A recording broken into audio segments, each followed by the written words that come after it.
at the end of each topic.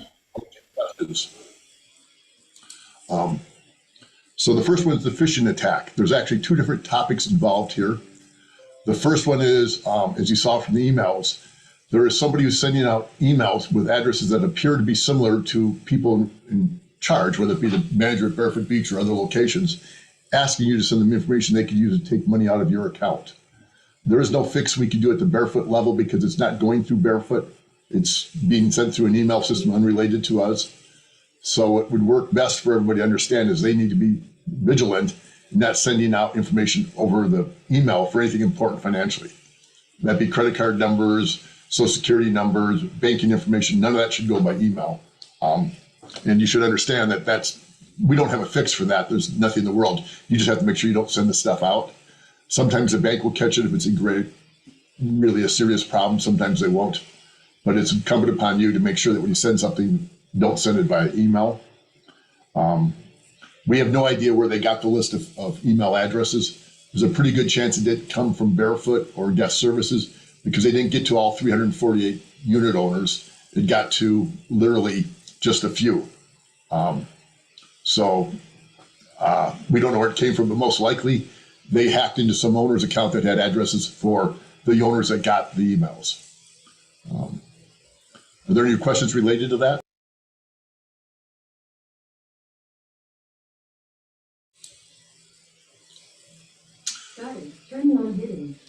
Okay, the next thing is there's been a second type of attack that's also a phishing attack that's maybe related to the last one. The timing's suspicious, but the attack vector, the techniques used to do it are different.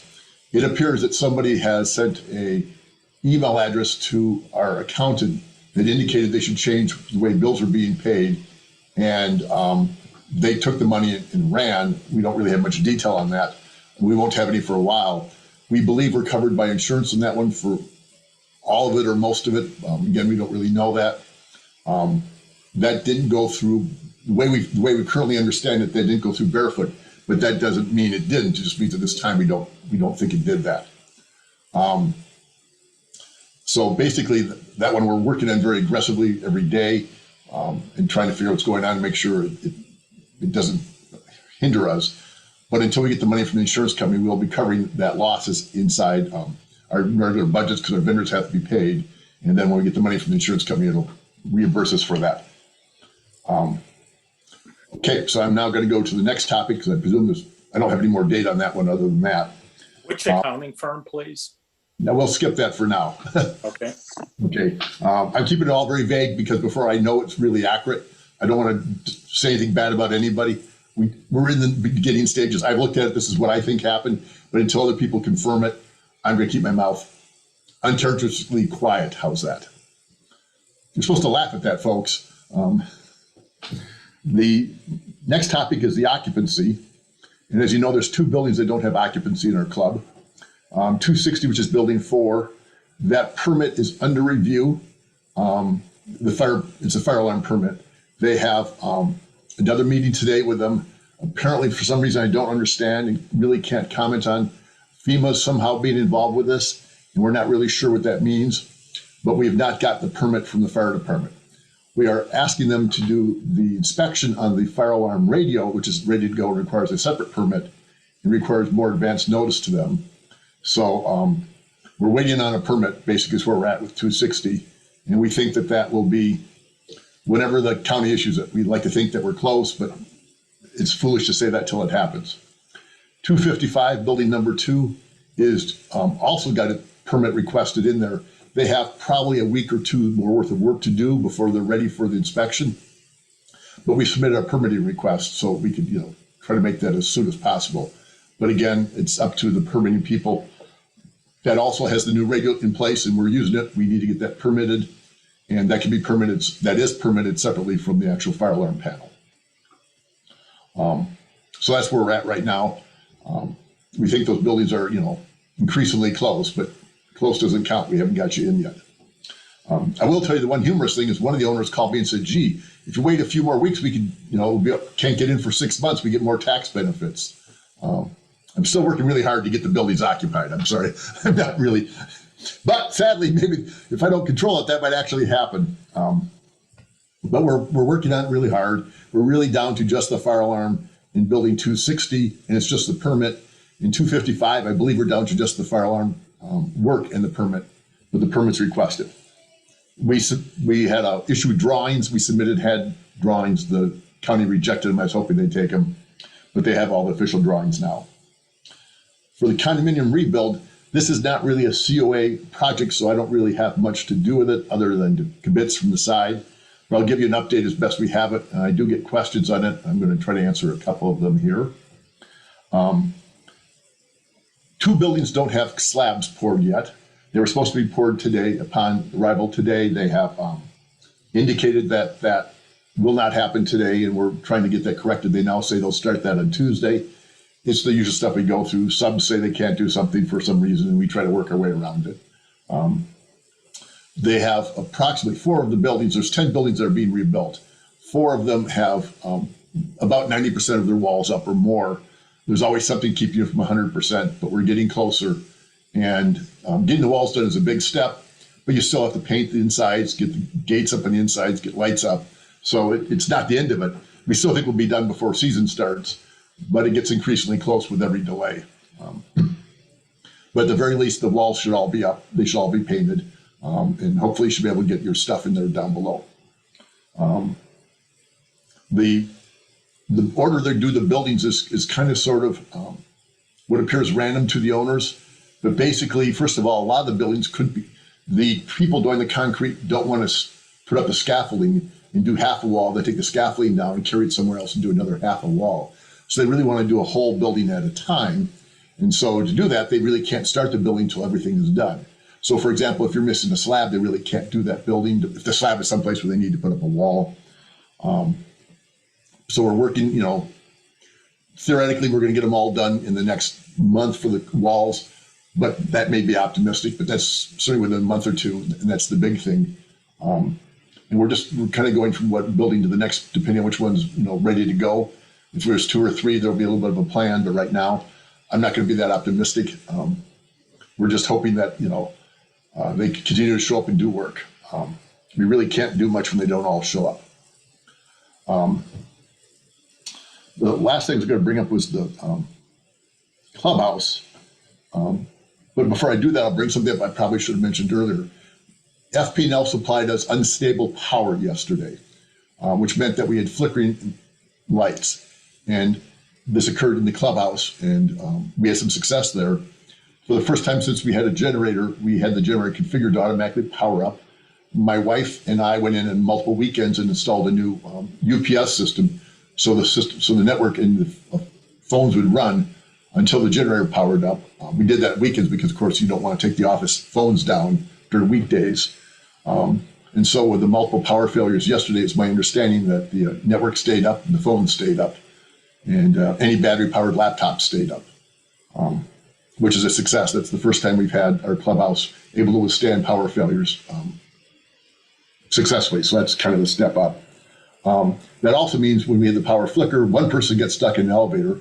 You can tell we are less occupied than the last time we had power failures. Again, FP&L's issue. That time I think we had 5 people stuck. They're working getting all the elevators up today. I believe 7 of the 16 elevators we had were down. So they're trying to get those all up. They think they'll get them all up today. We have nothing we can do to control FP&L having power issues. And the elevators are going to all be running again today, and we're good to go on that. The clubhouse is also getting progress made. I think the clubhouse is 2 things. We have the walls in the area around the pool and the pool itself. They are working this morning on getting the wallboard up, which means all the stuff behind it's done. That's electricity, plumbing, and in our case, low voltage power. And the low voltage power sub that was supposed to do the work, I guess, kind of backed out. But Barefoot was able to step up with Dave and Santiago and run the low voltage wires for the speakers, the gates, that kind of stuff with cameras, the access panels for the buildings. And the end result is we're working forward in that. They're getting the wallboards up. Instead of suffering from another subnet showing up, Dave and Santiago were able to do it, and the clubhouse is going forward. And we should expect to see all the wallboard, which is technically not drywall. It's something more waterproof going into the next week or so. Are there any questions about the status from anybody? Just speak up because I can't see everybody's hands. Okay, so I think that's answered. We are, as you know, have had some issues with our accounting system for a while now, a while being in excess of a year. And we've switched to a new firm for the second time. This was Guest Services. And as of last week, we were able to get our checks out for the first time in about roughly a month. So that's a huge success for us to being able to pay vendors. Because again, in some cases, people like me were just writing checks, get the vendor covered until we could get checks out there.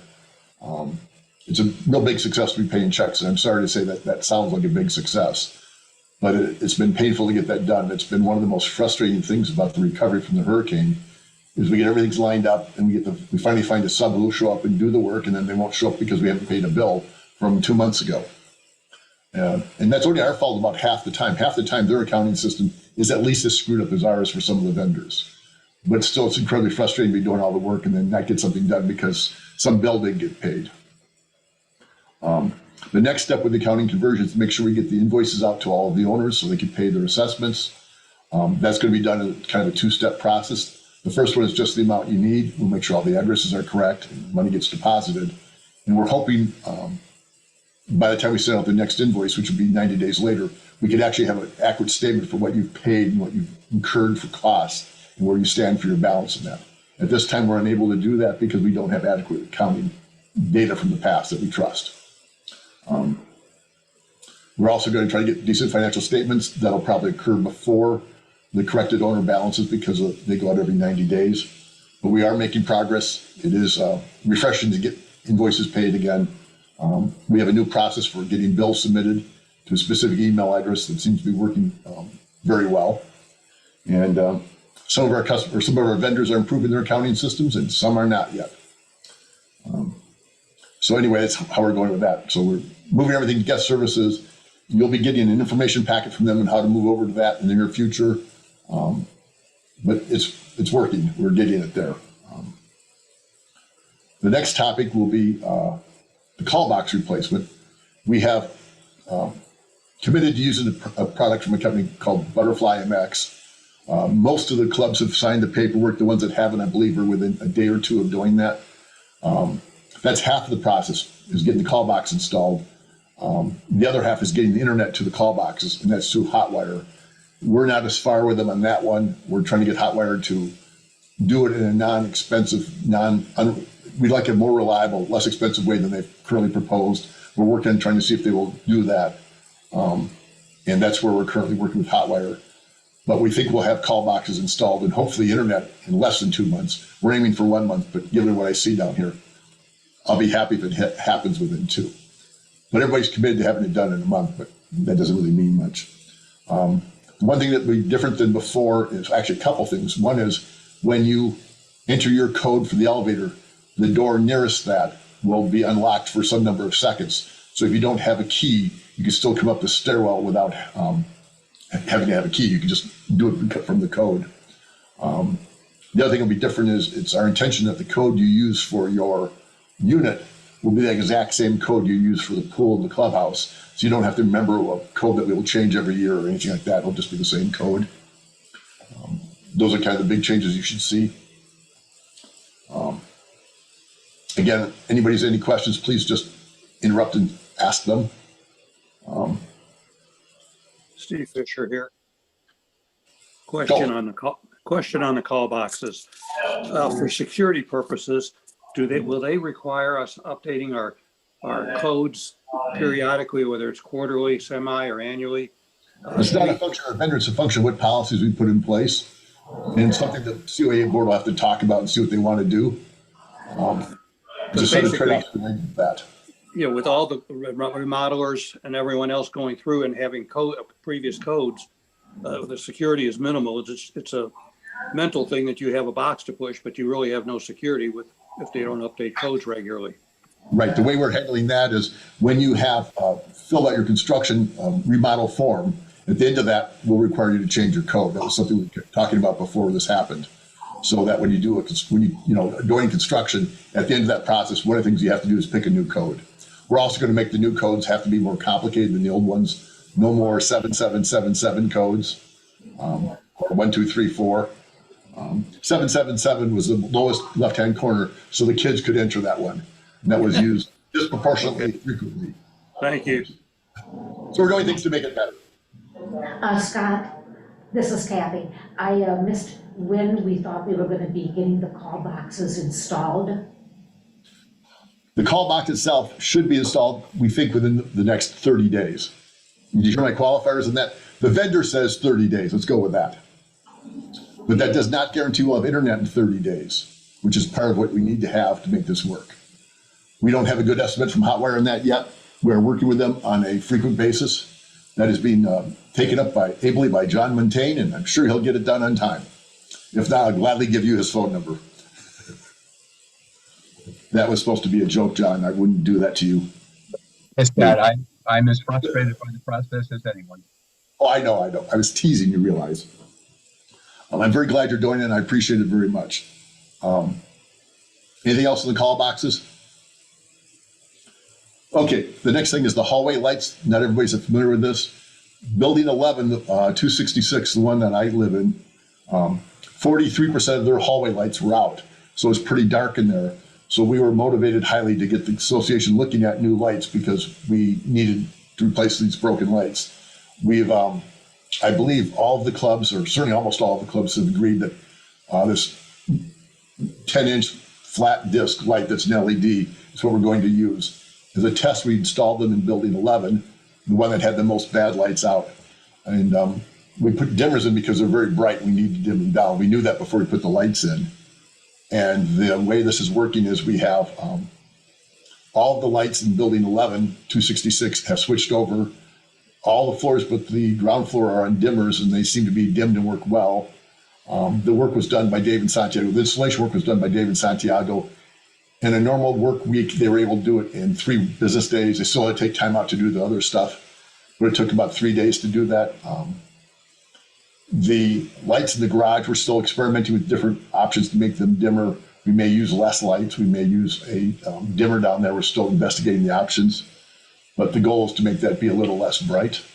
The lights are very inexpensive.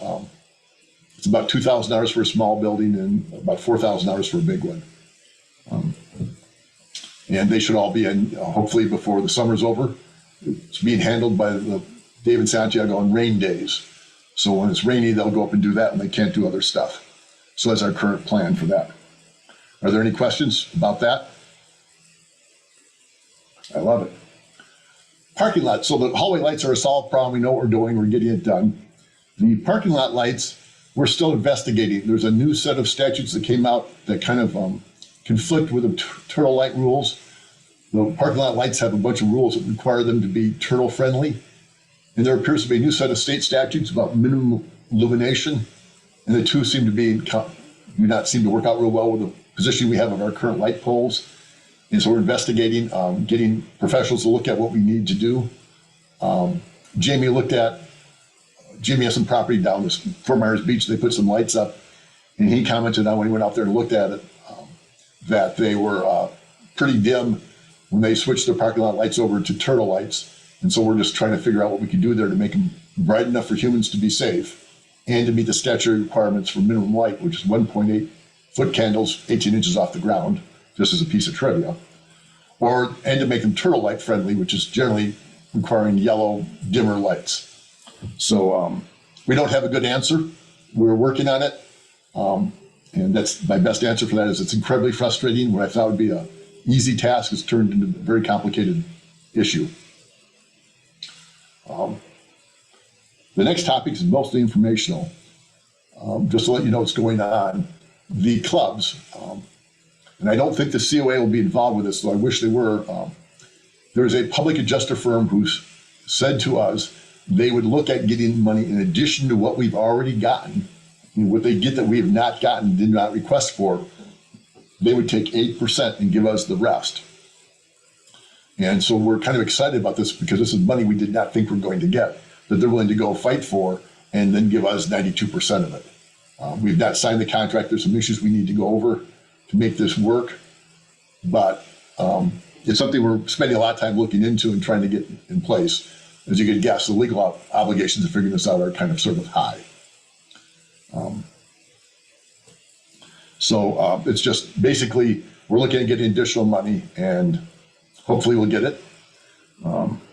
The firm I've heard from outside people unrelated to this is a good firm. And then I wanted to mention the pool at 259, which is the clubhouse pool. We have been waiting for drawings. Drawings are currently being executed as we speak. She called me up, Gina called me up earlier this week and asked a bunch of questions. And then she contacted the pool person yesterday, and they're revising the drawings. The drawings we had originally, we did not have in digital copy, and the pool wasn't actually built to drawings. We didn't have two built drawings. So we need to have drawings before anybody will, bid on what they're going to actually do. So we're optimistic that she's working on it now. We should get it in the very near future. And that's kind of been the holdup for working on the 259 pool. For example, the people who run the lights won't bid without drawings, and they're putting the pavers down before we'll have that done. So Dave and Santiago are running conduit to where we need the lights so they can put the pavers down. And then when we get the drawings actually done, the electrical contractor can identify what they're going to do, but we'll put the conduits down. That's kind of stuff we're doing. When there's a problem coming up, we're finding a way to work around it so we're not delaying it. Otherwise, we'd be delaying the pool another month. But just the fact we're running our own conduit is going to save us a month. The last thing is about the 263 pool location. This has been a very hot topic. And the one thing that we've concluded early on is we never had the option to force the pool in the club because each club gets to vote on it. And there was some concern, especially in Club 3, because we're talking about moving it to Club 3, that somehow we'd be forcing it on them. And we couldn't because it has to be approved by that club. They own the land, not the COA. But we've talked about this, and we've decided we are not going to put the pool on Club 3's land unless they actually invite us to do it. We're not even going to discuss it with them again. We're just not going to do it. And that should not be an issue anymore. So now we're just going to look at what we can do in the COA's land and figure that out. There was a comment about putting it between 9 and 11 at the last meeting we had. It's kind of an interesting idea, but it's kind of sort of wetlands. But if there's any chance we could put it there, we'd look at it, but we're kind of highly doubtful they'd let us build in mangroves. But basically everybody should be at least happy knowing we're not going to, even though we always said we weren't going to force it, you now have it very clearly, we're not going to put it in Club 3's land unless they ask us to. Are there any questions about any of that?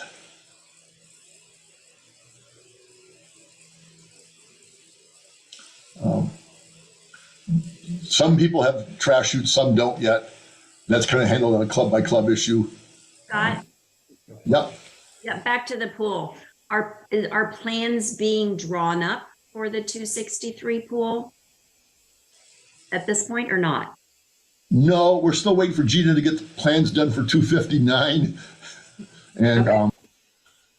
Before this contact, when she gave me her last contact was, please don't ask me anymore what the status is. I was calling her every Friday or texting her every Friday because she's been 6 weeks delinquent and having it, the next day. So we can't do anything. We can't pull a permit or even, so she's ready to work on that. And I don't know when that'll be, but I still need to get 259 done first. Because if we're not careful, we won't get that done in time for season. Not because of lack of work, but because we don't have the drawings to get the permit to get it actually working. Why cannot someone draw plans for both pools at the same time? I don't have another vendor who can do that. Can our property manager, don't they have resources, other vendors, pool vendors, or no? I don't know. I'd be a little hesitant right now to assume anybody's got free throughput. Basically, every vendor in Florida, in Southwest Florida, is backed up a long time. And the ones who aren't backed up are a little scary. Has anybody asked the current person that's going to do the 259 pool, can she do the 263 pool, or is she going to put that in as her next priority, or are we going to be waiting another year before we figure out what we're going to do with 263 pool? Well, we haven't waited a year yet. She does know it's on the list, and it sounds like it'd be easy to find a different vendor, but every time we've done that down here, it's not done very well for us. So we're a little more hesitant because sometimes the first vendor gets all mad.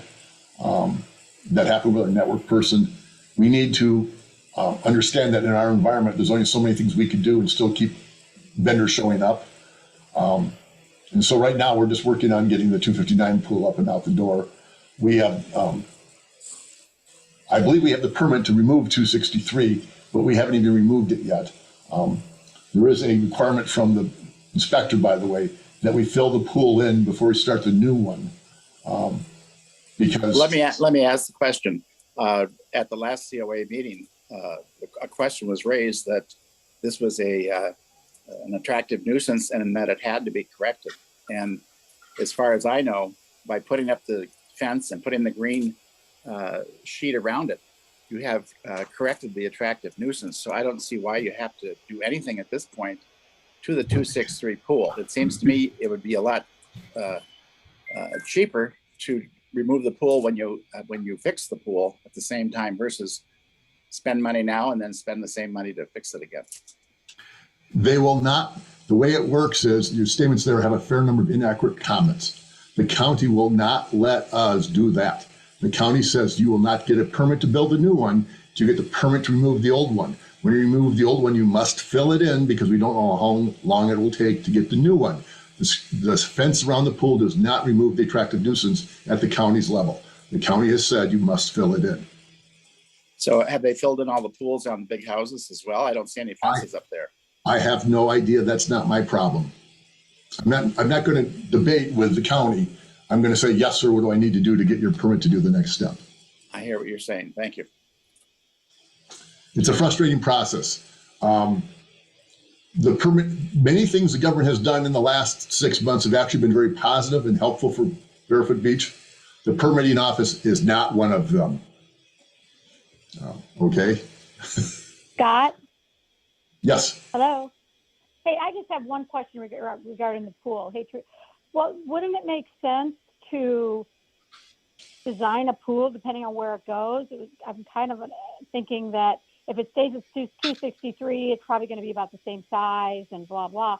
If it can be moved or will be moved, whatever, could it be could it be a bigger pool, more resort style, offer more? I mean, kind of spinning your wheels, designing a pool that's not quite 100% sure what kind and where it's going to be. We have to determine what we want it to be before we do the drawings. And there's active analysis being done to see, given the COA space there, what are the options that are available. Correct. So really, because someone said design the two at the same time. Well, you really can't because you don't know what you're going to be doing yet. Correct. So they can't design the pool, they figure out what will fit there. We're looking at what will fit there. We also have to talk to the permitting office with what they'll let us do, because it's not like we get to do whatever we want, you realize. That'd be way too easy. Right. Okay. Thank you. And I'm not in any way exaggerating how painful it is to work with the permitting office. If anything, I'm diminishing the effort involved. Yep. Thank you. Literally, if you heard earlier, for some strange reason, I've been informed that our fire permit is being held up by FEMA right now. And I have, for the life of me, I just learned that this morning, and I have no idea why that is. I'll have to dig into that later. Okay. I apologize. I don't know anything more about that, but I literally found out probably about 30 minutes before the meeting started. Okay, I'll start in the bottom read up. Why remove the pool? Because the pool is not salvageable. Status of garage stairwell doors. For Club 4, they are installed, but the stucco needs to be patched and painted. For Clubs 3, 2, and 1, I believe they've been ordered, but it doesn't make any sense to install them because a significant number of the walls aren't up yet. And so they're not going to start installing the doors until they get farther along in the process. But they're actively being worked on. I suspect the doors and the call boxes will kind of all go at the same time. We'll get security at roughly the same time. Relocation between 261 and 263. I can't answer that question directly. What I can say is we're staying on COA property. I don't know where that limit is, but we're not looking at taking space from any of the other clubs. So now what pool to move it forward? I don't know exactly what, so what with pool to move it forward. So what's next to move the pool forward for 263? It's a couple of things, but the first one is to figure out, given the space we have, what options we have to get them in front of, people to decide what we want to do for putting the pool in place. The chutes are in. They are for some clubs, each club should talk about the trash chutes themselves. They're in different status. It is my belief the 259 pool should be done by fall. I would like to believe that. I hope so. I have no reason not to believe that other than the cynicism that comes from 6 months of dealing with this stuff. I can't and will not talk about the finances of taxes or insurance because I have no knowledge or expertise to offer that.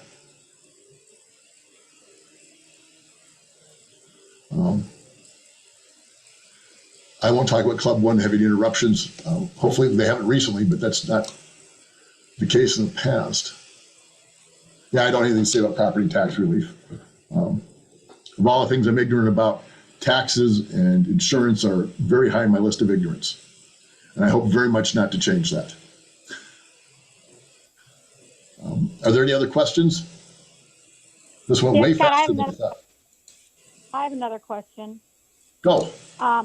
Is there any thing scheduled to clean up all the dead vegetation, palms, all that stuff? When I walked the beach about a week ago, I mean, you go down by the houses, it's like stripped clean, you know what I mean? All the dead, and then you get up to the condos and it's just all that dead stuff. And I mean, you can't really do anything new till all that gets out of there, or it's going to be hard to clean out, I would think, if new stuff starts growing. Is there any landscape thing on the schedule to get all that dead stuff cleaned up? It's an interesting question. According to Park Lewis, our environmental specialist, the answer is we're not allowed to touch it till November 1 because the turtle restrictions are in place. But if we can find a different way to get that done, that doesn't mean we wouldn't look into that. Am I being vague enough? No, I was just kind of wondering because I'm looking at it going, oh my goodness, I was just wondering because I know there's usually some trim things done in July and then you have to wait till after turtle season, November or whatever. So I didn't know if they were going to try to hurry and get it done or it was going to have to wait. So I was just wondering if there was any plan to get it out of there. Turtle season started 3 weeks ago, May 1st. Okay. But that doesn't mean it may not get cleaned out if there's some way to do that. We are looking into doing that. You should be aware that they're filling the berm up as they go down the beach. And in the process of doing that, they're doing some extra things to make it look and work better for us. And we'll see what we can do to get that cleaned up. But we are restricted what we can do. Yeah, I thought so. Okay, thank you. Hey, Scott, it's Rosalie. Hi. Yes, ma'am. Thanks for the updates. I had a quick question, and I apologize if you covered this. I was a few minutes late. I know you mentioned something about unauthorized money being taken from our accounts. And I don't know if you mentioned the amount or do we have like any sort of alerts or something that somebody gets if there's, unusual activity, or why was it not caught, or how was it caught? I'm curious, I guess. Okay, two things. It wasn't unauthorized money taken out of our account. That did not happen. I'm sorry. What we believe at this time, with the knowledge we currently have, is we don't believe that's what happened. We believe what happened was when a check was cut to pay somebody, it went to the wrong address. And we were not involved with that process. We could not put things in, we weren't involved with that process, okay? So there's not much we can do to fix that. That'd be the outside people involved. We're working on it. I'm being vague because until we know who's at fault, the last thing I want to do is blame the wrong person and get them furious at us. So please give us some time to track it down. Yeah. Okay, no worries. I know I missed part of it, so I apologize. I mean, I'm being intentionally vague because until we know who's to fault, I don't want to disperse anybody's name at this time. Because in this field, getting money stolen from you is a really big deal, and it's a tough deal on your reputation. We need to be kind of precise before we start throwing that. Absolutely. Yep. Can we clean the front of the buildings? I believe we are. We have certainly asked our landscape people to do that and do more of that. If we have a specific issue, if you want to email the office, we'll see what's going on, but we are working on that. If anybody sent me any of the last emails in the last hour you want me to respond to, I'm not reading them because we're in the meeting, but I've literally gotten 8 emails since this call started. So if there's anything in there they need to cover during the meeting, please bring it up. Who can see your messages? Recording on. Oh, I'm sorry, I'm reading a prompt. I believe that answers all the questions we have on the meeting chat. Are there any other questions or issues?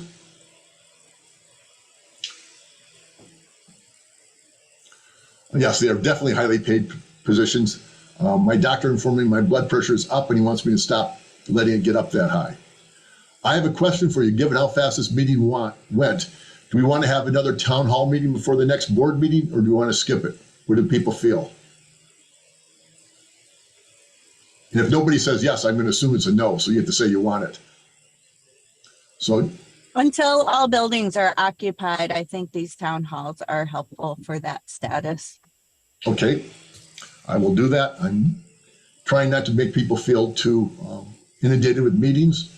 I also don't want people to feel that they aren't getting the data.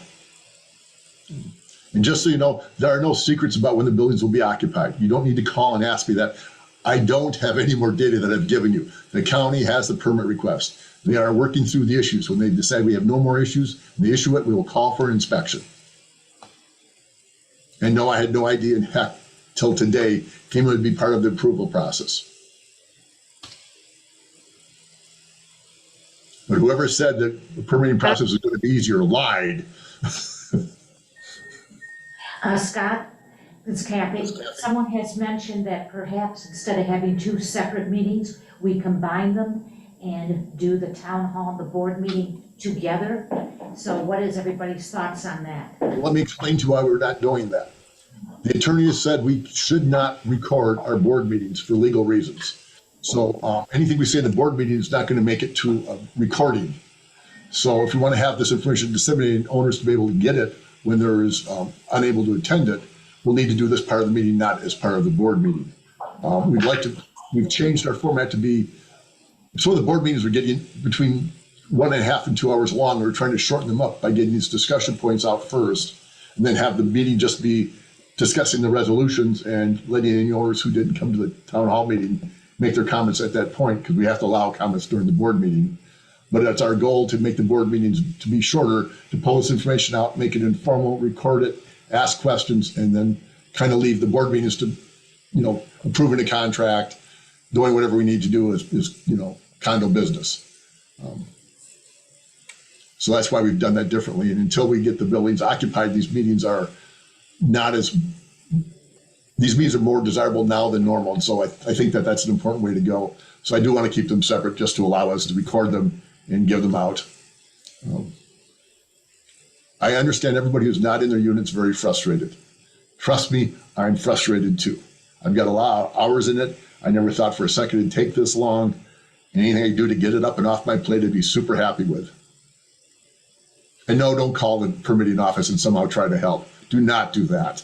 Oh, goodness. What is the date of the next town hall meeting? The date of the next town hall meeting is 1 week before the next board meeting. So essentially 1 month from today. So we have a town hall scheduled every month, and the board meeting is scheduled 1 week after that every month. And at some point in time, we may dial back the board meetings or the town hall meetings as we run out of topics, which I hope is really soon, but I doubt it. I'd love for the status report to be everybody's in, every building's rebuilt, the clubhouse is up to going, the pools are good to go. Great. I don't think we're going to get there for a while, but that would be a great fantasy.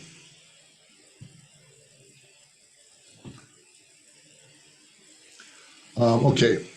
Who needs a place to stay that isn't in their building? If there's anybody who's like that, I don't know of anybody right now. I know there's a couple of people in building 4 who are very anxious to get in, and I'd like to think that's going to occur really soon, but that may be very naive. I believe I'm having trouble reading this name given my eyesight. I think it's Kate Hodge that said if they need to get a building, give her a call. That's a very thankful thing to do. Kate Hodge, okay. Any other questions, or are we ready to call this a day?